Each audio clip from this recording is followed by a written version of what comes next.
ये जो आपका सवाल है कहता है निम्न संख्या श्रेणी का अगला पद क्या होगा। ये जो संख्या श्रेणी दी गई है इसमें ये पूछ रहा है कि इसका अगला पद क्या होगा। तो निकालती कैसी, बहुत सवाल पढ़ाए हैं ना। अब देखिए ये कितना दिया गया है, एक के बाद 27 के बाद 125 के बाद 343। अब 343 के बाद में कौन सी संख्या आना है, ठीक है ना। तो यहाँ हमें समझना पड़ेगा, यहाँ हमें समझना ये है कि एक के बाद 27, तो ये संख्या घन के रूप में चल रही है। किसके रूप में चल रही है? घन के रूप में चल रही है। तो जैसे देखा हमने एक का घन कितना होता है? एक होता है ना बेटा।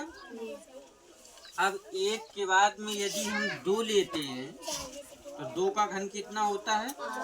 8, तो नहीं आ रहा है। यदि हम 3 लेते हैं तो 3 का घन कितना होता है? 27। तो हमें ये समझ में आया बेटा कि ये जो संख्या चल रही है ये विषम की ओर जा रही है, क्योंकि 1 के बाद 2 का नहीं आ पाया, तो 3 हमारी कैसी संख्या है? विषम संख्या है। तो ये जो संख्या श्रेणी चल रही है ये विषम की ओर लेकर के जा रही है। किसकी ओर जा रही है? विषम की ओर जा रही है। तो देखिए एक के बाद विषम संख्या कौन सी आती है? 3 आती है। तो 3 का घन कर देंगे तो 3 का घन बेटा कितना होता है? 27 होता है ना। तो 27 के बाद में फिर आते हैं 125। तो 1 के बाद 3 के बाद कौन सी विषम संख्या अगली आएगी? 5। तो बेटा 5 का घन कितना होता है?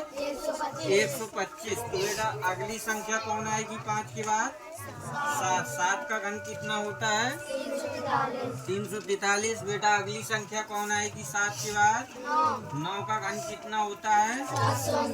729। बेटा जो अगली संख्या आएगी आपकी वो कितनी आएगी? 729। यही आपका आंसर है। इस तरह समझना पड़ता है आपको संख्या श्रेणी का कि किस ओर जा रही है, विषम पर जा रही है कि सम पर जा रही है, घन पे जा रही है, वर्ग पे जा रही है या गुणा पे जा रही है। किस तरह को आपको समझना पड़ेगा, ठीक है ना। इस तरह के सवाल आपको करने होते हैं, ये कहते हैं संख्या श्रेणी। थैंक्स।